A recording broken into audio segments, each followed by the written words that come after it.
Kamusta mga amigo? Ito nga pala ulit si Tito Roy at welcome to my video.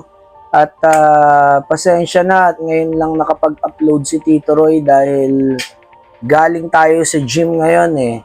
So, usually everyday naman nagwo-workout tayo, isang beses lang ang pahinga natin.